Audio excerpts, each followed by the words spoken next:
evening, all. What's this? Dust? Yes, that's right, dust. So it's Friday night. Very drunk. Been drinking White Russians. If you don't know what White Russians are, by the way, it's a kind of classy drink. You know, if you go to the bar and order a pint of lager or, you know, your usual kind of beer, the chances are that if you're with a young lady, she's going to think you're a bit of a cretin because that's not a particularly, I don't know, debonair drink. Whereas if you drink a manly cocktail, which is again something that sounds like a porn star, but I honestly do, you know, mean it. It's a manly drink.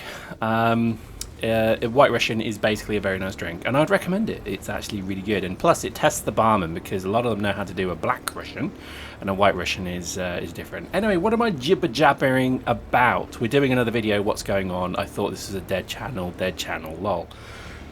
Well, I guess it's not. I'm sat here on a Friday night. I'm bored, and I'm thinking to myself, do you know what? I'd love to play a game of Dust. Wouldn't you? Would you remember those Dust days? Do you remember this video? Probably already used this footage, so apologies.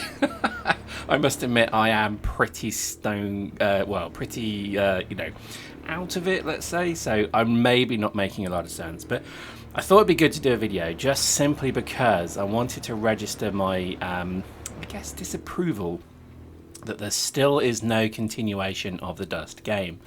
I know it's a shame they switched the servers off, and I know it's a shame that they kind of dangled this Legion carrot in front of us. This is they being CCP. They dangled Legion in front of us, and then they whipped it away like a kind of, I don't know, dominatrix kind of stamping her high-heeled, you know, 9-inch high heel into your testicles. And then they kind of dangle this further carrot in front of you, as if it wasn't cruel enough to kind of dangle Legion in front of you and then whip it away, to then dangle this kind of further game, which looked even better, let's be honest, it did look pretty freaking good, and then dangle that in front of you like a kind of horse-shaped dong that is there ready for the taking, only for them to kind of whip it back and say, nope, you're not having this either. Not that you'd want a horse-shaped dong. I'm very drunk, you must accept this. And I think that's kind of my reason, as I sat here clicking on my computer, wondering what to play, looking at the older brosefs here. This is such a shame. There's not been a game since that has completely inspired me to be such a dick and a tool as this game. And I think I miss it. Look at that, triple kill, just saying. I miss this game like you wouldn't believe. And I think it's just that casual game. And that's today's topic. Let's talk about casual gaming. Now, I'm a big fan of the Bamsters podcast. I don't know if you are or not, but every week I try and, well, I always watch it actually. In my corporate high-power city job, I basically get the provision to work from home at least one day a week. So I'm actually quite gratiated that I can do that. And what I generally do is I arise early, enhancing a reputation for keenness, and I basically go and make a very, very interesting cup of coffee, which you would be very bored with. And I sit and watch the video of the Bamsters podcast because I find their views, opinions, and I guess general milieu very similar to, I guess, my own milieu, if that's the right word. And I do like it, so please go and check it out because quite frankly, it needs more views. It's a really good podcast. It's a solid podcast. As in, they kind of take a good differing view. No, I'm not being paid for saying this, by the way. I should probably point that out. Bamster is my bro. He's my bro from Dust days. And, you know, bros from Dust days are bros forever, let's face it. And I kind of miss that kind of camaraderie that you certainly get from that podcast. So highly recommend it. And no, I'm not being paid for this message. I do really, really actually quite like it. Anyway, so I was listening to one of their podcasts, and they were talking about, obviously, the changes coming to EVE. So if you haven't seen that, the changes coming to EVE are all around free-to-play, which terrifies me because EVE was a cancer upon my life, and I use that word very liberally. EVE was a big problem in my life. I became completely addicted to that game, and I now sit on 15 accounts that haven't been subscribed for years, sat on multiple Titans, multiple motherships, multiple capital ships, trillions of ISK of wealth, and I realised that I have a problem with that game. There's something highly addictive about it. And that's not a bad thing. This is why I kind of like Dust. Dust was my therapy to get over the whole Eve thing, because I love this universe that CCP created. Let's face it, it's very interesting, isn't it? And I think it's almost a shame, in a way, that there has been this this switching off of the game in terms of the ground piece. So, you know, effectively what we've got nowadays is a space game which doesn't really go anywhere. I mean, I think the free-to-play model is interesting. That, to me, suggests that there's maybe issues at CCP Castle. I don't know if that's true or not. Post in the comments. But it, to me, feels like a strange move to go from free-to-play... Well, you know, let's face it, subscriber model to free-to-play. It could mean that that's a way to extend the life of an already very old game. But either way, I think it's interesting because I can only imagine the kind of challenge that would come with administering a free-to-play game, let's face it. So the question is, am I going to play it? The answer is no, not a chance. I'm just not ready to play Eve again. I think it would be very dangerous for me to play Eve again. I think it's one of those games that is just my kryptonite. I think it's so good because it's so bad to me. So, you know, I think that's going to be the truth of it. Anyway, so when you look at kind of what you know, the gaming market at the moment is giving us, and I kind of cite other examples like No Man's Sky. What a disappointment that was. I don't know if you played that game, but, you know, again, I just think that there is truth when it comes to when you buy a game, wait for it to be released first. I do believe that, and I've made a few foolish purchases lately, which have all been around pre-orders, and I've been disappointed with every single one of them. The last pre-order that I wasn't disappointed with was Fallout 4, so that kind of tells you how long ago that was. I think it's a very shady, shadowy, shitty part of the market that I just think doesn't really you know, it doesn't have much administration, it doesn't have much watchdogs, it doesn't have a kind of overall watch of what you're doing with it. So they can promise the earth. I mean, if you watch the No Man's Sky one, that was fascinating, because in theory, and I'm only talking kind of if I did this in my day job in the kind of city, I would actually be fired for what he promised to the market. He promised a huge amount of features, form and function and service that when you got the product, it wasn't there. So in theory, he broke the law. Certainly the law of the UK in doing what he did. So tricky. In theory, he didn't break any consumer laws. I think, well, I don't know, and I've only gone on what I've seen, but I think he probably got away with what he said, because tenuously in a legal contract, you could probably state that yes, you could meet another player in this game potentially. But what a load of bollocks No Man's Sky was. I mean, it was fun for about an hour.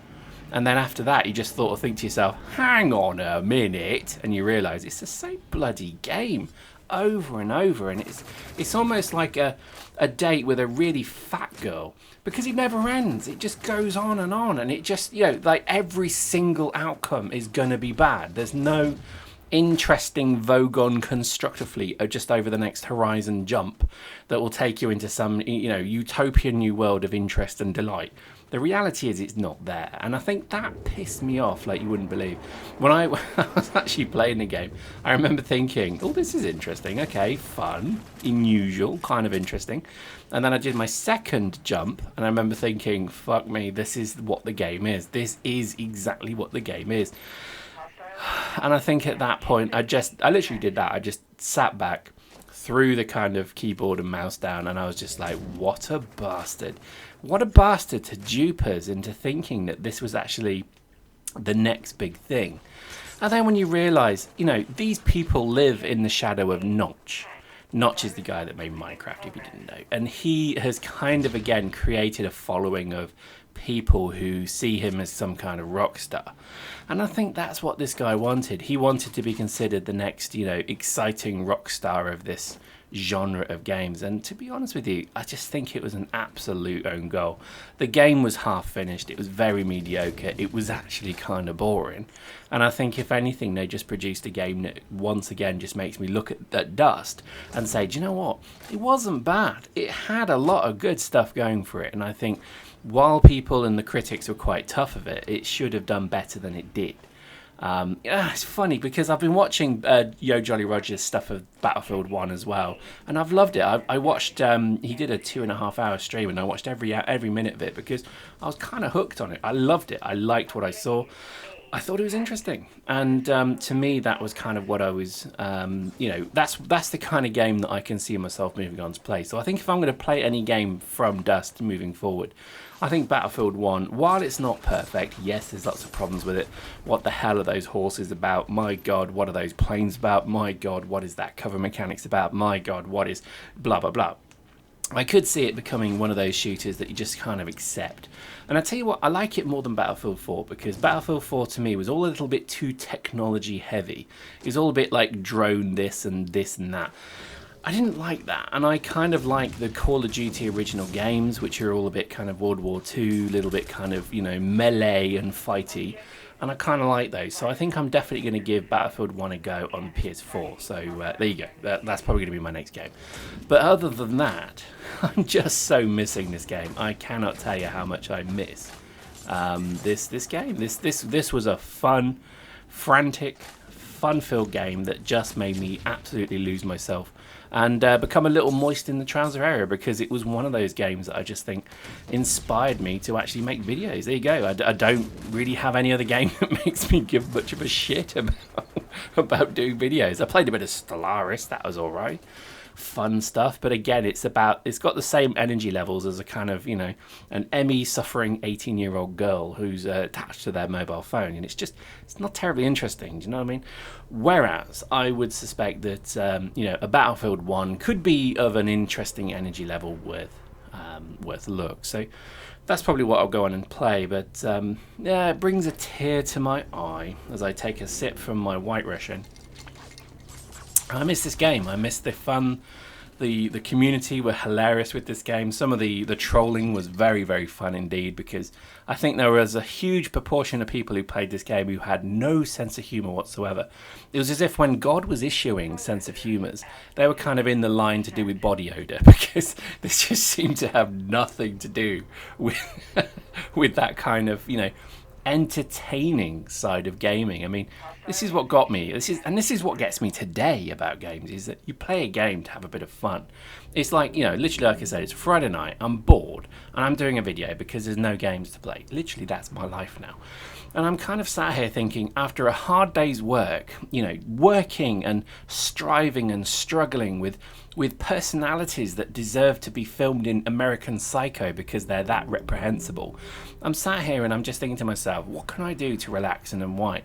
And let's face it, the only opportunity now, because Dust is gone, is that kind of round-based, fast-paced gun shooter. And let's face it, Battlefield 1 is not perfect because it's World War 1, and I couldn't think, you might as well go on a Veterans Day parade with your cock out, because that's how appropriate that game is. But at the end of the day, it's a game, it looks pretty fun. You get to shoot people, you get to use sabers, and I'm pretty into that. So, I don't get my jet bikes, but at least I get my horse and a saber charge. At the end of the day, that might have to do. And I just think, it's crazy that even this far beyond Dust being switched off, there's still nothing in sight. I think CCP have got a lot to answer for, because they're letting a community die of players that, quite frankly, would have picked it up. And I think, they've missed a trick there.